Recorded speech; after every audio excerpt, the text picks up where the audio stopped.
Hi everyone. This is my final video that I'm going to share on the 3 issues that I heard the most about at the doors as I've been going around my riding.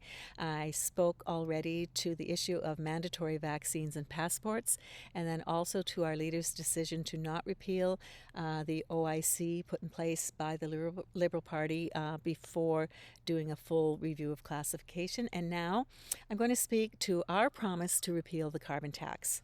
We supported Saskatchewan's challenge to the Liberal carbon tax.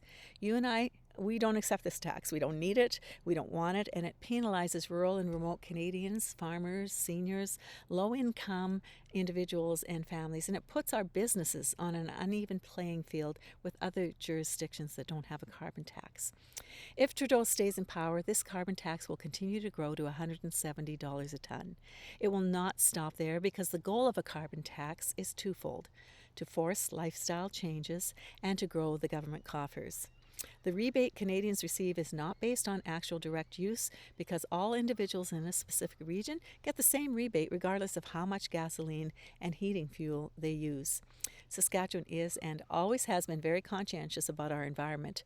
Our agriculture, resource and manufacturing sectors are already world leaders on environmental practices, and they continue to innovate and improve those practices. Our oil and gas industries have already committed to net zero. I don't know if you're aware of that. They've done it for 2 reasons. They're already well on their way and are world leaders in product quality as well as environmental and ethical standards. And number 2, increasingly, investors are demanding to see real efforts to lower emissions or they won't invest.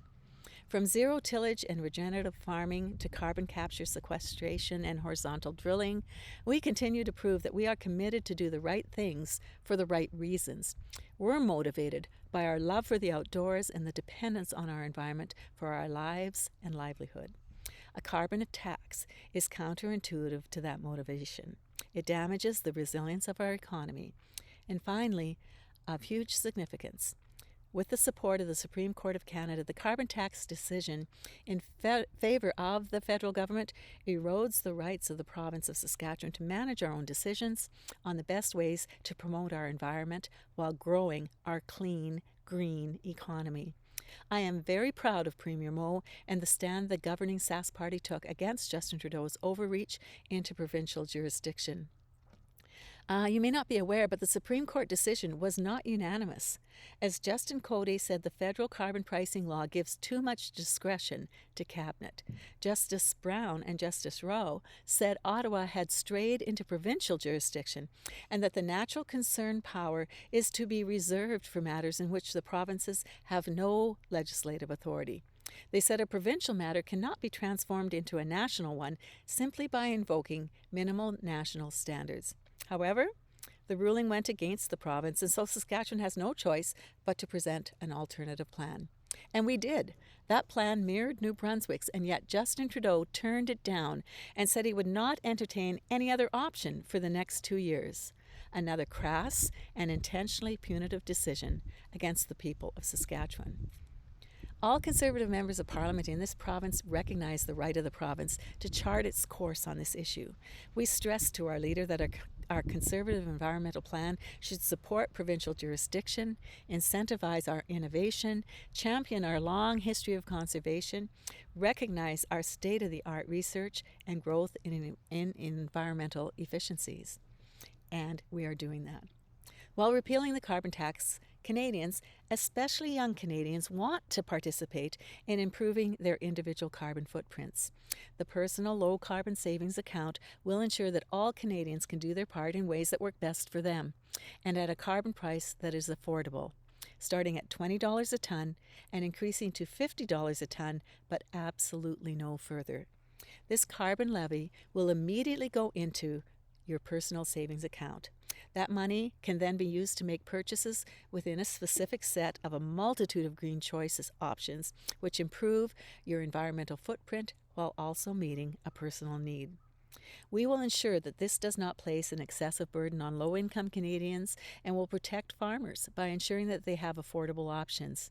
Businesses that aren't subject to the output-based pricing system but buy fuel will have a small business low-carbon savings account that will operate similarly, providing an opportunity for them to invest in improving their businesses with their own money rather than losing their earnings to a higher federal tax.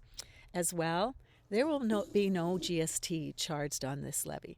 Your Prime Minister is charging you a tax and adding the GST to that. That is incredibly self-focused. Unlike the Liberal government, Conservatives recognize that Saskatchewanians are good stewards of the environment and are motivated by incentives and fairness, not fear-mongering and a punitive carbon tax compounded with GST. I took a great deal of time to review and analyze our climate plan, and it really is remarkable. We can meet our Paris Accord targets without a carbon tax, and that is incredibly infuriating to the Prime Minister. I encourage you to review it at conservative.ca/plan/secure the environment. It is a fair approach that continues to value economic success in all sectors of our economy.